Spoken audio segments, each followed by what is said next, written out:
നമസ്കാരം. കഴിഞ്ഞ ദിവസങ്ങളിലെ പ്രധാന വാർത്തകളും സംഭവങ്ങളും വിശകലനം ചെയ്യുന്ന വാർത്താധിഷ്ഠിത പരിപാടിയായ ന്യൂസ് റൈഡിലേക്ക് ഏവർക്കും സ്വാഗതം. പോയ വാരത്തിലെ പ്രധാന സംഭവ വികാസങ്ങൾ പെട്ടെന്ന് പരിശോധിച്ചാൽ സോവിയറ്റ് യൂണിയന്റെ അവസാന പ്രസിഡന്റ് മിഖായിൽ ഗോർബച്ചേവ്, വിവാദമായ ISRO ചാരക്കേസിൽ കുറ്റവിമുക്തയായ മാലദ്വീപ് വനിത ഫൗസിയ ഹസൻ, സ്ത്രീകളുടെ അവകാശത്തിന്റെ പ്രതീകമായ മേരി റോയ് എന്നിവരുടെ വിയോഗത്തിന് പോയ വാരം സാക്ഷിയായി. ഇന്ത്യ തദ്ദേശീയമായി നിർമ്മിച്ച ആദ്യ വിമാനവാഹിനി യുദ്ധക്കപ്പലായ വിക്രാന്ത് കമ്മീഷൻ ചെയ്യാൻ പ്രധാനമന്ത്രി കേരളത്തിലെത്തിയതും പോയ വാരത്തിലെ പ്രധാന വാർത്തയായിരുന്നു. മഴക്കെടുതിയിൽ കൊച്ചി നഗരം വിറങ്ങലിച്ചു നിന്നതും നമ്മൾ കണ്ടു. ലോകായുക്തയുടെ അധികാരങ്ങൾ വെട്ടിക്കുറയ്ക്കുന്ന ഭേദഗതി ബിൽ നിയമസഭ പാസാക്കിയതും പോയ വാരത്തിലെ നിർണായകമായ തീരുമാനമായിരുന്നു. അതോടൊപ്പം ഏഷ്യ കപ്പ് മത്സരങ്ങളും UAEയിൽ പുരോഗമിക്കുകയാണ്. ഓണത്തെ വരവേൽക്കാൻ മലയാളികൾ എല്ലാ തയ്യാറെടുപ്പുകളും പൂർത്തിയാക്കി വരുന്നതും നമ്മൾ കാണുന്നു. അങ്ങനെ നിരവധി പ്രധാനപ്പെട്ട സംഭവങ്ങളും വാർത്തകളുമായി സമ്പന്നവും സംഘർഷഭരിതവുമായിരുന്നു പോയ വാരത്തിലെ ദിനങ്ങൾ. പോയ വാരത്തിലെ ഏറെ ചർച്ച ചെയ്ത വാർത്തകളുടെയും സംഭവങ്ങളുടെയും സമഗ്ര വിവരണങ്ങളുമായി UBL ന്യൂസ് അവതരിപ്പിക്കുന്ന വാർത്താധിഷ്ഠിത പരിപാടിയായ ന്യൂസ് റൈഡിലേക്ക് ഏവർക്കും ഒരിക്കൽ കൂടി സ്വാഗതം.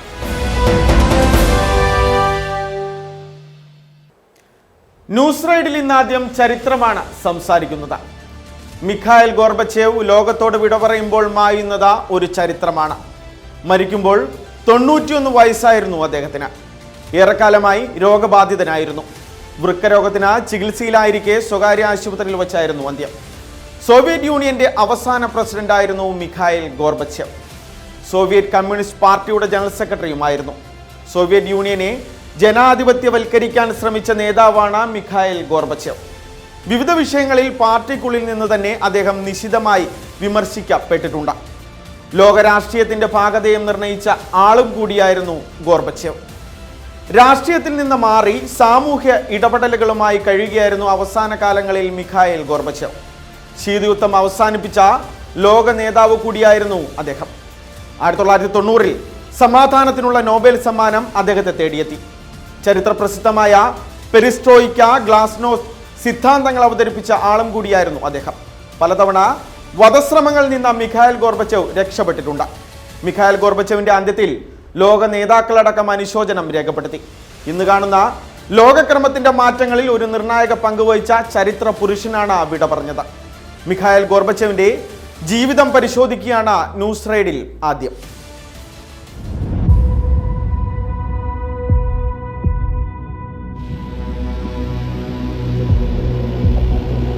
ചരിത്ര വ്യക്തിത്വങ്ങൾ കാലതിരശ്ശീലയിൽ മറയുന്ന നേരത്തെ കാലഘട്ടത്തിന്റെ ഭാഗതയും നിർണയിച്ചയാളെന്ന് ആലങ്കാരികമായി പറയാറുണ്ട്.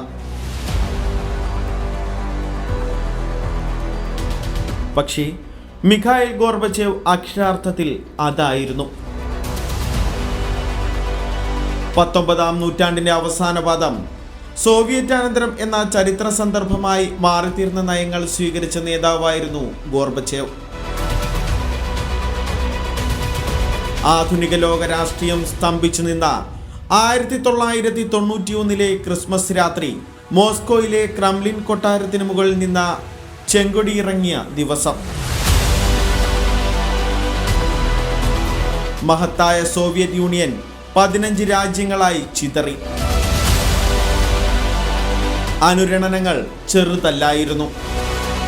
ലോകമെങ്ങുമുള്ള ഉൽപ്പതിഷ്ണുക്കൾ പ്രതീക്ഷയോടെ നോക്കിയിരുന്ന ഒരു ജീവിത വ്യവസ്ഥയുടെ തകർച്ച. ഇരുമ്പുമറ തകർന്നപ്പോൾ വെളിവായ കറുത്ത യാഥാർത്ഥ്യങ്ങൾ. ഏകധ്രുവ ലോകത്തിന്റെ ഉദ്ഘാടനം. മൂലധനത്തിന്റെ സമഗ്രാധിപത്യം. അങ്ങനെ ലോകരാഷ്ട്രീയത്തിന്റെ ക്രമം കീഴ്മേൽ മറിഞ്ഞ കാലത്തെ നിർണയിച്ചതിൽ ഒന്നാം പങ്കുകാരൻ ഗോർബച്ചേവ് ആയിരുന്നു. സോവിയറ്റ് കമ്മ്യൂണിസ്റ്റ് പാർട്ടിയുടെ ജനറൽ സെക്രട്ടറിയായി സ്ഥാനമേറ്റയുടൻ ഗോർബച്ചേവ് പ്രഖ്യാപിച്ച നയങ്ങളായിരുന്നു ഗ്ലാസ്നോസ്റ്റും പെരിസ്ട്രോയിക്കയും. രാജ്യത്തിന്റെ ക്രമത്തെ തന്നെ ഉടച്ചുവാർത്ത പുനഃക്രമീകരണം. USSRന്റെ പതനം വരെ കൊണ്ടെത്തിച്ച ഗോർബച്ചേവിന്റെ ഉദാര സമീപനം ലോകമെങ്ങുമുള്ള കമ്മ്യൂണിസ്റ്റുകാരെയും ഇടതുപക്ഷക്കാരെയും നിരാശരാക്കി. അതേവേളയിൽ തന്നെ റഷ്യയിലും മധ്യകിഴക്കൻ യൂറോപ്പിലും ഗോർബച്ചേവ് സ്വാതന്ത്ര്യവും സമാധാനവും കൊണ്ടുവന്നുവെന്ന് വാഴ്ത്തപ്പെട്ടു. വിമോചകനെന്നും കരിങ്കാലിയെന്നും ഗോർബച്ചേവ് ചരിത്രത്തിൽ രേഖപ്പെടുത്തുന്നു.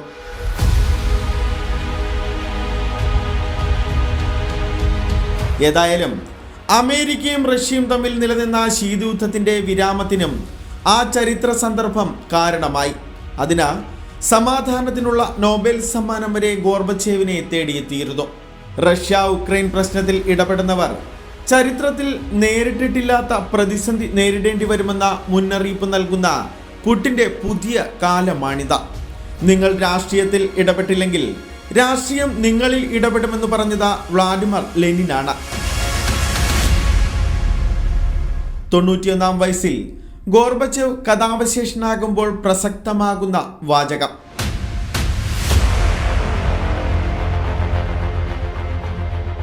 ആയിരത്തി 1985 പാർട്ടി ജനറൽ സെക്രട്ടറി കോൺസ്റ്റാന്റിൻ ചെർനോഗോയുടെ മരണത്തെ തുടർന്നുണ്ടായ ഒഴിവിലേക്ക് മിഖായിൽ ഗോർബച്ചേവിന്റെ പേര് നിർദ്ദേശിക്കപ്പെട്ടു. പാർട്ടിയിൽ നിന്നും എതിർപ്പുണ്ടാകുമെന്ന് പ്രതീക്ഷിച്ച ഗോർബച്ചേവിനെ അത്ഭുതപ്പെടുത്തി പോളിറ്റ് ബ്യൂറോ അദ്ദേഹത്തെ സോവിയറ്റ് യൂണിയൻ കമ്മ്യൂണിസ്റ്റ് പാർട്ടിയുടെ 8ാമത്തെ സെക്രട്ടറിയായി ഏകകണ്ഠേന തിരഞ്ഞെടുത്തു.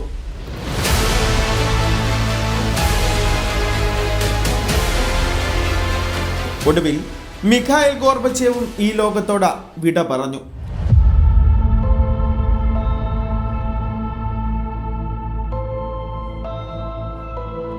ലോക ചരിത്രത്തിന്റെ ഗതിവിഗതികൾ തന്നെ മാറ്റിമറിച്ച അത്യപൂർവം വ്യക്തിത്വങ്ങളിൽ ഒന്നായിരുന്നു അദ്ദേഹം.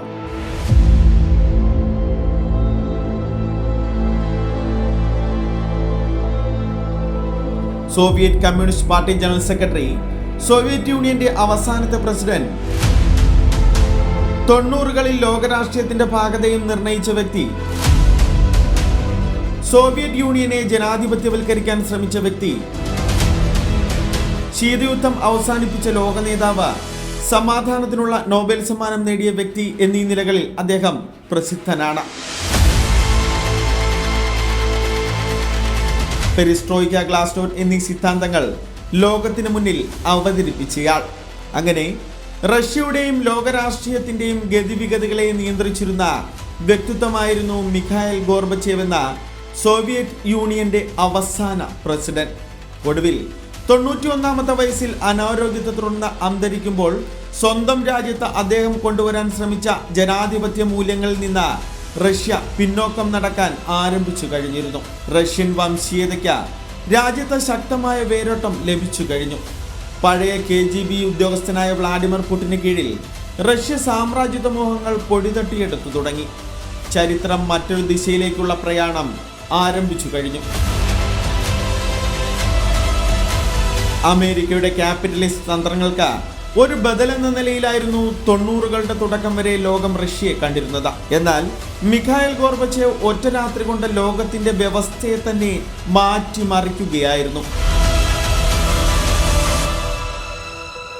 സോവിയറ്റ് യൂണിയൻ എന്ന യൂറോപ്പിലും ഏഷ്യയിലും വ്യാപിച്ചു കിടന്നിരുന്ന രാജ്യം ഒരു രാത്രി ഇരുട്ടി വെളുത്തപ്പോൾ 15ഓളം രാജ്യങ്ങളായി ചിതറിത്തെറിച്ചു.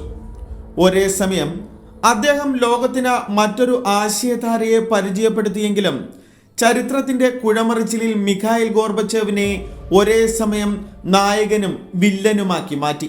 ഒരേ സമയം വിരുദ്ധ ധ്രുവങ്ങളെ പേറേണ്ടി വന്ന അത്യപൂർവം ലോക നേതാക്കളിൽ ഒരാളായി തീർന്നു അദ്ദേഹം.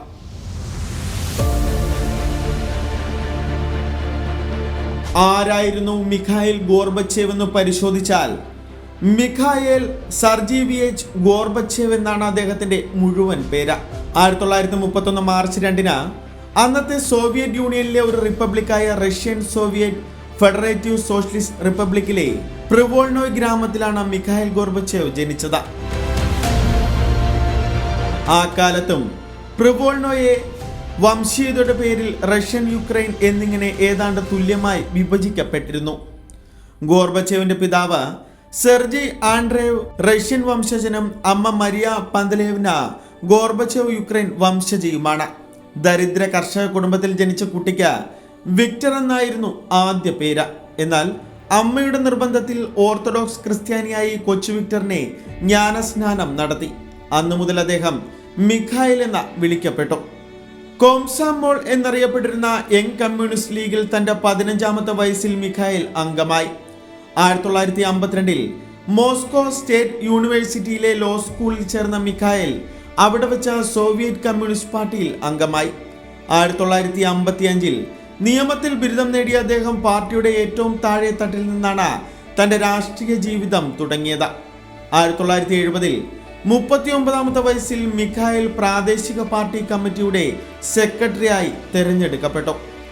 പ്രായം കുറഞ്ഞ പാർട്ടി പ്രാദേശിക സെക്രട്ടറി ആക്കപ്പെട്ട മിഖായിൽ 1971 സോവിയറ്റ് യൂണിയന്റെ കമ്മ്യൂണിസ്റ്റ് പാർട്ടിയുടെ സെൻട്രൽ കമ്മിറ്റിയിലെ ഏറ്റവും പ്രായം കുറഞ്ഞ അംഗവുമായി.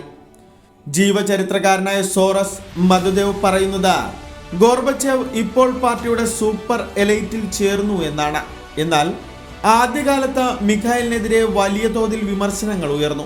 പ്രധാനമായും പ്രാദേശിക ഭരണത്തിലെ കെടുകാര്യസ്ഥതയും പാർട്ടി കേഡറുകളുടെ കാര്യക്ഷമതയില്ലായ്മയും സാമ്പത്തിക അച്ചടക്കമില്ലായ്മയും ഒക്കെയുമായിരുന്നു ഉയർന്ന പരാതികൾ. ഒടുവിൽ മോസ്കോയുടെ കേന്ദ്രീകൃതമായ അമിതാധികാരമാണ് ഈ പ്രശ്നങ്ങൾക്ക് കാരണമെന്ന് വ്യാഖ്യാനിക്കപ്പെട്ടു. പാർട്ടി നേതാവെന്ന നിലയിൽ രാജ്യത്തെ കാർഷികോൽപാദനം ഉയർത്താനായിരുന്നു അദ്ദേഹത്തിന്റെ ആദ്യ ദൗത്യം. എന്നാൽ 1975 76 ഉണ്ടായ ശക്തമായ വരൾച്ച ഈ ദൗത്യത്തെയും പിന്നോട്ടടിച്ചു. എങ്കിലും ചില നേട്ടങ്ങൾ അദ്ദേഹത്തിന് ഇക്കാര്യത്തിൽ അവകാശപ്പെടാനുണ്ട്. ഇതിന്റെ ഫലമായി 1972 ഓർഡർ ഓഫ് ഒക്ടോബർ വിപ്ലവം എന്ന മെഡൽ അദ്ദേഹത്തെ തേടിയെത്തി. ഇതിനിടെ പാർട്ടിയുടെയും രാജ്യത്തെയും ഏറ്റവും ഉയർന്ന നേതൃത്വമായും KGBയുടെ തലവൻ യൂറി ആൻഡ്രോപ്പോവുമായും അദ്ദേഹം നല്ല ബന്ധം വളർത്തിയെടുത്തിരുന്നു. ഈ കാലഘട്ടത്തിൽ അദ്ദേഹം യൂറോപ്യൻ രാജ്യങ്ങളിൽ സന്ദർശനം നടത്തിയിരുന്നു.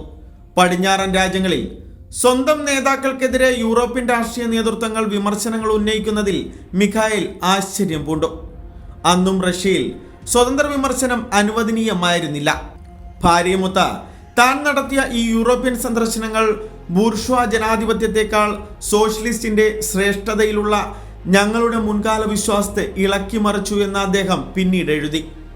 1977 supreme Soviet youth affairs standing commission അധ്യക്ഷനായി ഗോർബച്ചേവ് നിയമിതനായി. 1985 പാർട്ടി ജനറൽ സെക്രട്ടറി കോൺസ്റ്റാന്റിൻ ചെർണോഗോയുടെ മരണത്തെ തുടർന്നുണ്ടായ ഒഴിവിലേക്ക് മിഖായിൽ ഗോർബച്ചേവിന്റെ പേര് നിർദ്ദേശിക്കപ്പെടുകയായിരുന്നു. പാർട്ടിയിൽ നിന്നും എതിർപ്പുണ്ടാകുമെന്ന് പ്രതീക്ഷിച്ച ഗോർബച്ചേവിനെ അത്ഭുതപ്പെടുത്തി പോളിറ്റ് ബ്യൂറോ അദ്ദേഹത്തെ സോവിയറ്റ് യൂണിയൻ കമ്മ്യൂണിസ്റ്റ് പാർട്ടിയുടെ 8ാമത്തെ സെക്രട്ടറിയായി ഏകകണ്ഠേന തിരഞ്ഞെടുത്തു. ആദ്യകാലത്ത് സോവിയറ്റ് യൂണിയനിലെ പ്രാദേശിക പ്രശ്നങ്ങളെ പരിഹരിക്കാനും ഐക്യം ശക്തിപ്പെടുത്താനുമുള്ള ശ്രമങ്ങളായിരുന്നു അദ്ദേഹം നടത്തിയത്. തന്റെ മുൻഗാമികളിൽ നിന്ന് വ്യത്യസ്തനായി സാധാരണക്കാരോട് നേരിട്ട് സംസാരിക്കാൻ അദ്ദേഹം പ്രത്യേക താല്പര്യം കാണിച്ചു. അതോടൊപ്പം പാർട്ടി സെക്രട്ടറി എന്ന നിലയിലുള്ള പുകഴ്ത്തലുകളെ അദ്ദേഹം അനുവദിച്ചിരുന്നുമില്ല. പോളിറ്റ് ബ്യൂറോ മീറ്റിംഗുകളിലും അതുവരെ നിലനിന്നിരുന്ന ഭയം നിറഞ്ഞ രഹസ്യ ചർച്ചകൾ അവസാനിപ്പിച്ച തുറന്ന ചർച്ചകൾ പ്രോത്സാഹിപ്പിച്ചു. ഇത് ജനങ്ങൾക്കിടയിൽ വലിയ മതിപ്പുളവാക്കി. US അടക്കമുള്ള നാറ്റോ രാജ്യങ്ങൾ മിഖായിലിനെ ഭീഷണി കുറഞ്ഞ നേതാവായി കണക്കാക്കി. മുൻകാല നേതാക്കളിൽ നിന്നും വ്യത്യസ്തനായി അദ്ദേഹത്തിന്റെ ഭാര്യ റൈസ ഗോർബച്ചേവ് അദ്ദേഹത്തോടൊപ്പം വേദി പങ്കിടുകയും അദ്ദേഹത്തിന്റെ പ്രധാന ഉപദേശകരിൽ ഒരാളുമായിരുന്നു. പാർട്ടിയിൽ അന്നുവരെ തുടർന്നു വന്നിരുന്ന അധികാര ശ്രേണിയിൽ സമൂലമായ മാറ്റത്തിന് മിഖായിൽ ഗോർബച്ചേവ് ആഗ്രഹിച്ചു. എന്നാൽ പോളിറ്റ് ബ്യൂറോയിലെ ഭൂരിപക്ഷ പിന്തുണ അതിന് വേണമായിരുന്നു. ഇതിനായി നിലവിലുള്ള അംഗങ്ങളുടെ വിരമിക്കലിന് അദ്ദേഹം അകമഴിഞ്ഞ പ്രോത്സാഹനമാണ് നൽകിയത്. സോവിയറ്റ് നേതൃത്വത്തിലുള്ള തന്റെ വ്യക്തിപരമായ അധികാരം ഉറപ്പിക്കാനായിരുന്നു അദ്ദേഹത്തിന്റെ ലക്ഷ്യം. സ്തംഭനാവസ്ഥയിലായിരുന്ന സോവിയറ്റ് സമ്പദ്വ്യവസ്ഥയെ പുനരുജ്ജീവിപ്പിക്കാനുള്ള ശ്രമങ്ങളും അദ്ദേഹം നടത്തി. ഇതിനായി സാങ്കേതിക നവീകരണത്തിനും തൊഴിലാളികളുടെ ഉൽപാദനക്ഷമത വർദ്ധിപ്പിക്കുന്നതിനും പ്രാധാന്യം നൽകി. തന്റെ ലക്ഷ്യങ്ങൾ പൂർത്തിയാക്കാനായി തന്റെ വിശ്വസ്തരെ അദ്ദേഹം പാർട്ടിയുടെ ഉന്നത സ്ഥാനങ്ങളിലേക്ക് കൊണ്ടുവന്നു. ഗ്രോമിക്കോ, എഡ്വേർഡ് ഷെവാർഡ്നാൻസെ, യാക്കോവ്ലേവ്, അനറ്റോലി ലുക്യാനോ, വാഡിം മെദോദേവ് എന്നിവർക്ക് ഉന്നത പദവികൾ നൽകപ്പെട്ടു. 1985 സെൻട്രൽ കമ്മിറ്റി സെക്രട്ടറിയായി ബോറിസ് യെൽറ്റസിനെ കൊണ്ടുവന്നു. സെക്രട്ടേറിയറ്റിലെ 23 വകുപ്പ് മേധാവികളിൽ 14 പേരെയും മാറ്റിക്കൊണ്ട് അദ്ദേഹം സമൂല പരിവർത്തനം തന്നെ കൊണ്ടുവന്നു. വളരെ ചെറിയ കാലത്തിനുള്ളിൽ പാർട്ടിയെ സ്വന്തം വരുതിയിൽ നിർത്താൻ ഇതുവഴി അദ്ദേഹത്തിന് കഴിഞ്ഞു. എന്നാൽ ഈ മാറ്റങ്ങൾ ഉപരിവിപ്ലവമായി മാത്രം നിലകൊണ്ടു. ഇതിനിടെ 1987-88 കാലഘട്ടത്തിൽ ഗോർബച്ചേവ് സോവിയറ്റ് സാമ്പത്തിക രാഷ്ട്രീയ വ്യവസ്ഥയിൽ ആഴത്തിലുള്ള പരിഷ്കാരങ്ങൾക്ക് തുടക്കം കുറിച്ചു. ഗ്ലാസ്നോസ്റ്റിന് കീഴിൽ ഒരു പ്രധാന സാംസ്കാരിക പരിഷ്കരണമായിരുന്നു ആദ്യത്തേത്. അതുവരെ രാജ്യത്ത് നിലനിന്നിരുന്ന കമ്മ്യൂണിസ്റ്റ് ഇരുമ്പുമറ പൊളിക്കാനായി ആവിഷ്കാര സ്വാതന്ത്ര്യവും വിവര സ്വാതന്ത്ര്യവും അനുവദിക്കുന്നതിനായി ഗണ്യമായി പരിഗണന നൽകി. പത്ര റിപ്പോർട്ടിങ്ങിനും വിമർശനത്തിനും ഉണ്ടായിരുന്ന തടസ്സങ്ങൾ നീക്കി സ്വാതന്ത്ര്യം അനുവദിച്ചു. സോവിയറ്റ് രാഷ്ട്രീയ വ്യവസ്ഥയെ ജനാധിപത്യവൽക്കരിക്കാനുള്ള ആദ്യ ശ്രമങ്ങളായി പെരിസ്ട്രോയിക്കയെ അദ്ദേഹം അവതരിപ്പിച്ചു. പാർട്ടി സർക്കാർ സ്ഥാനങ്ങളിലേക്കുള്ള തെരഞ്ഞെടുപ്പുകളിൽ കൂടുതൽ മത്സരാർത്ഥികളെയും രഹസ്യ ബാലറ്റും കൊണ്ടുവന്നു. പെരിസ്ട്രോയിക്കയുടെ കീഴിൽ സോവിയറ്റ് സമ്പദ്വ്യവസ്ഥയിൽ സ്വതന്ത്ര വിപണി സംവിധാനങ്ങൾ പരിമിതമായെങ്കിലും അനുവദിക്കപ്പെട്ടു. എന്നാൽ പതിറ്റാണ്ടുകളായി രാജ്യത്തിന്റെ വിഭവം കൈയാളിയിരുന്ന പാർട്ടി സംവിധാനത്തിൽ നിന്നും സർക്കാർ ഉദ്യോഗസ്ഥരിൽ നിന്നും ഇതോടെ എതിർപ്പുകൾ ശക്തമായി. രാജ്യത്തെ പരിഷ്കരണങ്ങൾക്ക് തുടക്കം കുറിച്ചതിനൊപ്പം പടിഞ്ഞാറും കിഴക്കുമുള്ള വികസിത രാജ്യങ്ങളായി അദ്ദേഹം ബന്ധം സ്ഥാപിച്ചു. 1987 US-ഉമായി അദ്ദേഹം കരാറുകളിൽ ഒപ്പുവെച്ചു.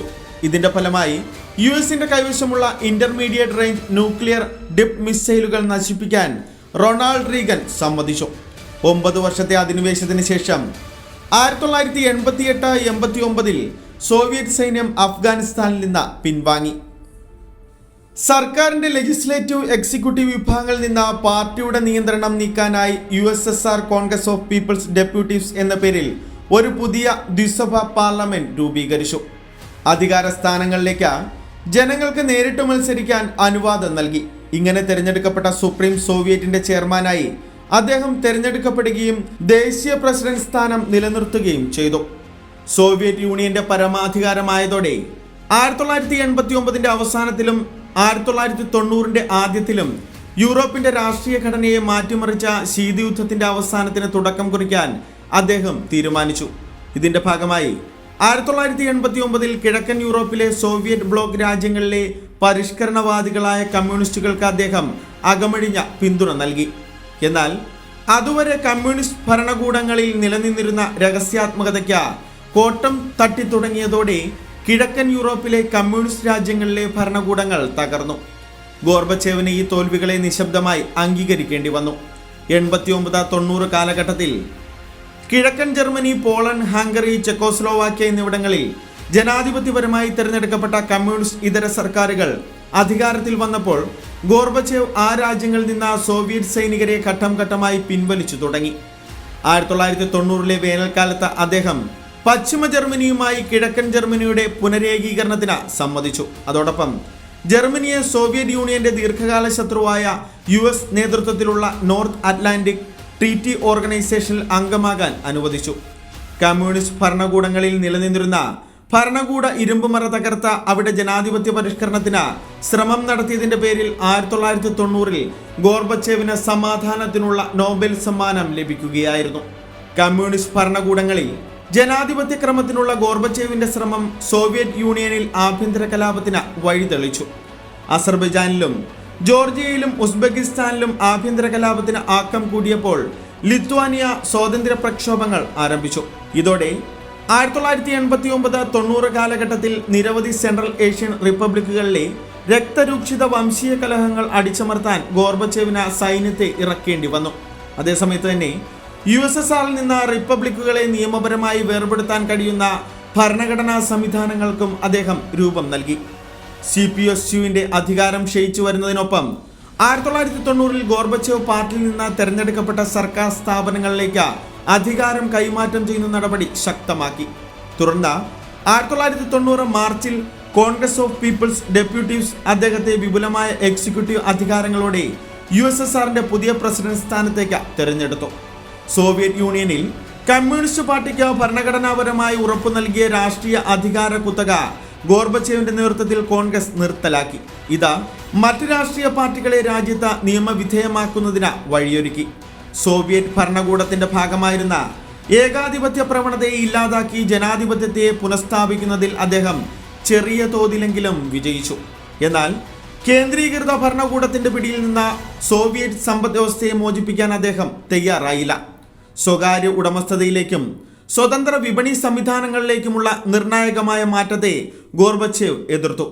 രാഷ്ട്രീയ ജനാധിപത്യം കൊണ്ടുവന്നെങ്കിലും സമ്പദ്വ്യവസ്ഥയെ കേന്ദ്രീകൃത വ്യവസ്ഥയ്ക്ക് കീഴിൽ മാത്രമായി നിർത്തിയത് പല പ്രശ്നങ്ങൾക്കും തുടക്കം കുറിച്ചു. അപ്പോഴും പ്രസിഡന്റിന്റെ അധികാരം ശക്തിപ്പെടുത്താനുള്ള അദ്ദേഹത്തിന്റെ ശ്രമങ്ങൾ പരാജയം നേരിട്ടു. തകരുന്ന സമ്പദ്വ്യവസ്ഥ, വർദ്ധിച്ചുവരുന്ന പൊതുനിരാശ, ഘടക റിപ്പബ്ലിക്കുകളിലേക്കുള്ള അധികാരത്തിന്റെ തുടർച്ചയായ മാറ്റം എന്നിവയെ തുടർന്ന് സ്വന്തം അധികാരം ഉറപ്പിക്കാനായി 1990 അവസാനത്തോടെ ഗോർബച്ചേവ് പാർട്ടി യാഥാസ്ഥികരുമായും സുരക്ഷാ സംഘടനകളുമായും സഖ്യമുണ്ടാക്കിയെങ്കിലും അത് ഫലവത്തായില്ല. ഇതേസമയം രാജ്യത്തെ കമ്മ്യൂണിസ്റ്റുകൾ അവസരത്തിനായി കാത്തിരിക്കുകയായിരുന്നു. ഒടുവിൽ രാജ്യത്ത് അരാജകത്വം ശക്തമായ 1991 അദ്ദേഹം രാജ്യത്തുണ്ടായ ഒരു ഹ്രസ്വകാല അട്ടിമറിയെ തുടർന്ന് 3 ദിവസത്തോളം വീട്ടുതടങ്കലിലായി. അട്ടിമറിക്ക് ശേഷം ബോറിസ് എൽറ്റസിന്റെ നേതൃത്വത്തിൽ വീണ്ടും പ്രസിഡന്റായി അദ്ദേഹം ചുമതലയേറ്റു.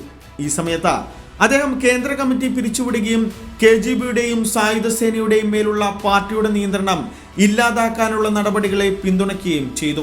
ഇതിനിടെ യെൽസിനിന്റെ കീഴിലുള്ള റഷ്യൻ സർക്കാർ തകരുന്ന സോവിയറ്റ് ഗവൺമെന്റിന്റെ പ്രവർത്തനങ്ങൾ ഏറ്റെടുത്തു. എന്നാൽ 1991 ഡിസംബർ 25 ഗോർബച്ചേവ് സോവിയറ്റ് യൂണിയന്റെ പ്രസിഡന്റ് സ്ഥാനം രാജിവെച്ചു. അതോടൊപ്പം സോവിയറ്റ് യൂണിയൻ എന്ന രാജ്യം തന്നെ ഇല്ലാതാകുകയായിരുന്നു. വീണ്ടും റഷ്യയുടെ ഭരണാധികാരിയാകാനുള്ള ശ്രമം ഗോർബച്ചേവ് നടത്തി. താൻ മുൻകൈയെടുത്തു കൊണ്ടുവന്ന ജനാധിപത്യ പ്രക്രിയയുടെ ഭാഗമായി തെരഞ്ഞെടുക്കപ്പെട്ട വീണ്ടും ഭരണത്തിലേറാനായി. 1996 ഗോർബച്ചേവ് റഷ്യയുടെ പ്രസിഡന്റ് സ്ഥാനത്തേക്ക് മത്സരിച്ചു. എന്നാൽ വെറും 1% താഴെ വോട്ടുകൾ മാത്രമാണ് അദ്ദേഹത്തിന് നേടാനായത്. പിന്നീട് സ്പീക്കറായും റഷ്യൻ തിങ്ക് ടാങ്കുകളിലെ അംഗമായും അദ്ദേഹം പൊതുജീവിതം തുടർന്നു. 2006 റഷ്യൻ ശതകോടീശ്വരനും മുൻ നിയമനിർമ്മാതാവുമായ അലക്സാണ്ടർ ലെബദേവുമായി അദ്ദേഹം സഖ്യം പ്രാപിച്ചു. ഭരണകൂട വിമർശനം നടത്തിയിരുന്ന സ്വതന്ത്ര പത്രമായ നോവയ ഗസറ്റിയുടെ പകുതിയോളം ഷെയറുകൾ വാങ്ങാൻ അദ്ദേഹം തീരുമാനിച്ചു. 2008 സെപ്റ്റംബർ 30 ഗോർബച്ചേവും ലെബദേവും ചേർന്ന് ഒരു പുതിയ രാഷ്ട്രീയ പാർട്ടി രൂപീകരിക്കുകയാണെന്ന് പ്രഖ്യാപിച്ചു. എന്നാൽ ഇത് ഒരിക്കലും യാഥാർത്ഥ്യമായില്ല. റഷ്യൻ നേതാവ് വ്ളാഡിമിർ പുടിനെ ഗോർബച്ചേവ് ചില സമയങ്ങളിൽ വിമർശിച്ചിരുന്നു. എന്നാൽ 2014 തന്റെ സാമ്രാജ്യത്വ നടപടിയുടെ ഭാഗമായി ക്രിമിയ പിടിച്ചെടുക്കാനുള്ള പുടിന്റെ ശ്രമങ്ങളെ അദ്ദേഹം പിന്തുണയ്ക്കുകയും ചെയ്തു. കമ്മ്യൂണിസ്റ്റ് ഭരണകൂടങ്ങൾക്കുള്ളിലേക്ക് രാഷ്ട്രീയ ജനാധിപത്യ പരിഷ്കരണ ശ്രമങ്ങൾ ഉൾക്കൊള്ളിക്കാനുള്ള അദ്ദേഹത്തിന്റെ ശ്രമങ്ങൾ പരാജയപ്പെട്ടു. ഭരണകൂടത്തിലെ രാഷ്ട്രീയ ജനാധിപത്യത്തെയും അഭിപ്രായ സ്വാതന്ത്ര്യത്തെയും അനുകൂലിച്ച അദ്ദേഹത്തിന് പക്ഷേ ഒരിക്കലും ജനങ്ങൾക്കിടയിൽ സാമ്പത്തിക സ്വാതന്ത്ര്യം അനുവദിക്കാൻ തയ്യാറായിരുന്നില്ല. എന്തൊക്കെയായാലും ചരിത്ര പുസ്തകത്താളുകളിൽ മിഖായേൽ ഗോർബച്ചേവിന്റെ നാമം എന്നും നിലനിൽക്കും.